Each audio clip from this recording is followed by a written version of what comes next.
শরিকদের সঙ্গে সহজেই আসন সমঝোতা হবে জামায়াতে ইসলামী এমন বক্তব্য দিলেও নির্বাচনের দিনক্ষণ যতই ঘনিয়ে আসছে ততই বিপাকে পড়েছে দলটি। বিএনপির জোটের মতো টানাপোড়েন নেই বলে দাবি করলেও ইসলামী আন্দোলন সহ ৮ দলের আসন সমঝোতার কোনো অগ্রগতি নেই। তারা কোন কোন আসনে প্রার্থী দেবে এ নিয়ে মতবিরোধে আটকে যাচ্ছে সমঝোতা। জনমনে প্রশ্ন, তবে কি এক বাক্সে যাচ্ছে না ইসলামী দলগুলোর ভোট? সমঝোতার কথা বললেও ৩০০ আসনে আগেই প্রার্থী ঘোষণা করেছে জামায়াত।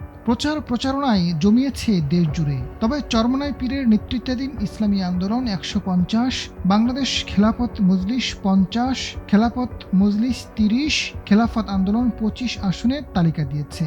জাগভা ও বিডিপির তালিকা ছোট হলেও শরিকরা ২৭০ আসন চাইছে জামায়াতের কাছে।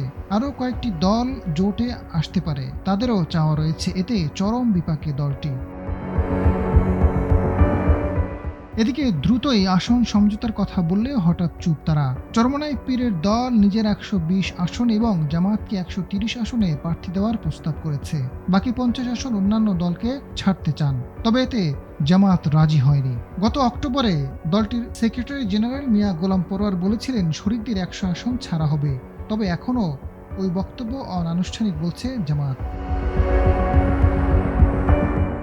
দলটির নেতারা বলছেন, দলীয় জরিপ অনুযায়ী নির্বাচনে বিএনপির সঙ্গে শক্ত প্রতিদ্বন্দ্বিতার সম্ভাবনা তৈরি হয়েছে। শরিকদের অবস্থানও জরিপ করানো হয়েছে। এই পরিস্থিতিতে বেহিসাবি আসন ছাড়লে নির্বাচনে আর প্রতিদ্বন্দ্বিতা থাকবে না। ইসলামী আন্দোলন প্রেসিডিয়াম সদস্য আশরাফ আলী আকন জানান, ৫টি বিভাগ নিয়ে আলোচনা বাকি রয়েছে। কয়েকদিনের মধ্যে তা সম্পন্ন হবে। ডামি নির্বাচন খ্যাত ২০২৪-এর নির্বাচনে অংশ নিয়েছিল খেলাফত আন্দোলন। জুলাই গণ অভ্যুত্থানের পর দলটির নেতৃত্বে পরিবর্তন হয়েছে।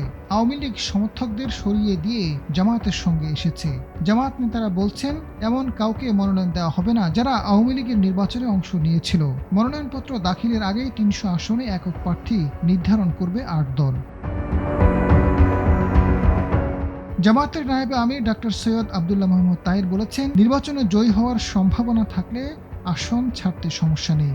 ৮ দলের যেই জয়ী হোক আসন হবে সবার, আবার হারলেও সবার জন্য পরাজয়। তাই জয়ের সম্ভাবনা নেই এমন আসন ছেড়ে দিলে ৮ দলেরই ক্ষতি।